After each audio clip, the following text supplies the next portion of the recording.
জিজ্ঞাসা ছিল। হ্যাঁ করো। ভুল ত্রুটি হলে ক্ষমা করে দিবেন। আচ্ছা, আল্লাহ মাফ করুক। হ্যাঁ বলো। আমরা মানে আমি শুনে আসছি বা অনেক মনের কথা শুনছি বা বইয়ে পড়ছিলাম যে আল্লাহ মানুষের অতি নিকটে, শাহরগের চেয়েও অনেক নিকটে আল্লাহ, মানে কোরআনে বলা আছে যে তোমার খুব নিকটে আমি, এবং আল্লাহ বলছে আরো সে বিরাজমান, আরো সে বিরাজমান এবং মানুষের অতি নিকটে। যদি আল্লাহ অতি নিকটে আল্লাহ থাকে, তাহলে কেন আমাদের নবী হযরত মুহাম্মদ সাল্লাল্লাহু আলাইহি ওয়াসাল্লাম মেরাজ মানে উদ্যোগমনে কেন গেলেন? নবী মোহাম্মদ রসুল সাল্লাল্লাহু আলাইহি ওয়াসাল্লাম জন্ম প্রকাশ হওয়ার পরের থেকে আল্লাহর সাথে মিশ্রিত। এই জন্যে তাইবের মধ্যে যখন নবী মোহাম্মদ রসুল সাল্লাল্লাহু আলাইহি ওয়াসাল্লাম ছাগল চড়াইতে যাইতেন, তখন কালো মেঘে এসে ওনাকে ছায়া দিত। এবং তাইব নগরের থেকে আসার পরে তিনি জানতেন যে এখানে খানা কাবা আছে, ইবাদত করার একটা স্থান আছে। সেই সমস্ত স্থানের মধ্যে তিনি প্রবেশ করেন নাই। তিনি সরাসরি চলে গেলেন হেরা গুহায়, জাবালে নূর, পাহাড়ের মধ্যে যে গুহার মধ্যে চলে গেলেন। ওইখানে যাইয়া তিনি ধ্যানে মগ্ন ছিলেন 15 বছর 1 মাস 19 দিন। এই ধ্যানে মগ্ন থাকার অর্থ হলো তুমি আমার সৃষ্টিকর্তা। তিনি আল্লাহ নবী রসুল সাল্লাল্লাহু আলাইহি ওয়াসাল্লাম, অবশ্যই তিনার মধ্যে আল্লাহ রয়েছেন, যা তিনি ভাবেন নাই আল্লাহ তার চেয়ে বেশি ভাবতেন। তারপরেও উম্মতে বা মানুষের পেরেশানিতে অস্থির বিতৃষ্ণা হয়ে তিনি অবশেষে ওই জাবালে নূরের মধ্যে অবস্থান করলেন।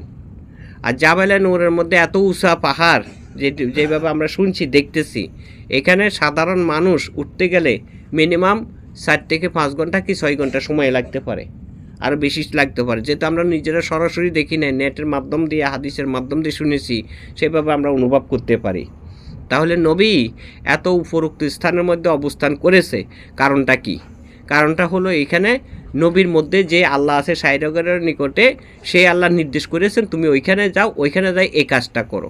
সেই কাজ করার প্রেক্ষিতে ওইখানে আল্লাহর নবীর কাছে একটি সূরা নাজিল হলো, সেটা হলো সূরা ফাতিহা। সূরা ফাতিহা পড়তে পড়তে যখন তেনার মধ্যে আল্লাহর হুকুম হয়েছে, এবার তুমি এখান থেকে উঠো, মানুষের উদ্দেশ্যে কলমার দাওয়াত দিতে শুরু করে দাও, মানুষের উদ্দেশ্যে কলমার দাওয়াত দিতে শুরু করে দাও। তখন তিনি আবার কলমার দাওয়াত দিতে শুরু করলেন। আবার একটা সময়ের মধ্যে যখন নবী মোহাম্মদ রসুল সাল্লাল্লাহু আলাইহি ওয়াসাল্লাম তিনি তেনার একজন বিবির ঘরে বিশ্রামিত ছিলেন, বিশ্রামিত অবস্থার মধ্যে হয়তো নিদ্রার ভাবে ছিলেন, এমন তার টাইমের মধ্যে আল্লাহর পক্ষ হতে থেকে কুদরতিভাবে বা জিবরাইল আলাইহিস সালামের মাধ্যম দিয়ে একটা সংবাদ আসে, আপনাকে আল্লাহ পাক রব্বুল আলামিন স্বাগতম জানিয়েছে বা দাওয়াত জানিয়েছেন সাক্ষাৎ করার জন্যে। এই যে সাক্ষাৎ করার জন্য যে সংবাদটা বলল জিবরাইল আলাইহিস সালাম, সেই সাক্ষাৎটা তো বাহ্যিক জগতে না, এটা হলো আত্মার জগতে। তার মানে নবীর মধ্যে যে আল্লাহ রয়েছেন সাই জগতের নিকটে, সেই আল্লাহ সেই আত্মার মধ্যে প্রকাশ করেছেন। তা আত্মার যে একটা স্মরণীয় বিষয়, সেটা জাগতিক জগতে এসে মনে থাকে। জাগতিক জগতের মধ্যে কি ঘটে তা আত্মার জগতে মনে থাকে না। সে আত্মার জগৎ অনুসারে তিনি মেরাজ করেছেন। মেরাজের থেকে কি পুরস্কার এনেছেন উম্মতের জন্য, পরক্ষণে উম্মতের কাছে প্রকাশ করেছেন।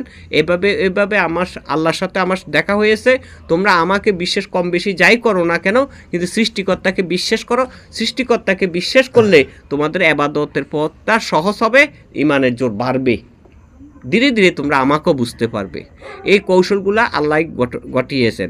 তবে কোরআন সত্য, নাজিল সত্য, সাক্ষাৎ সত্য, মেরাজ সত্য, শবে বারাত সত্য, লাইলাতুল কদরও সত্য।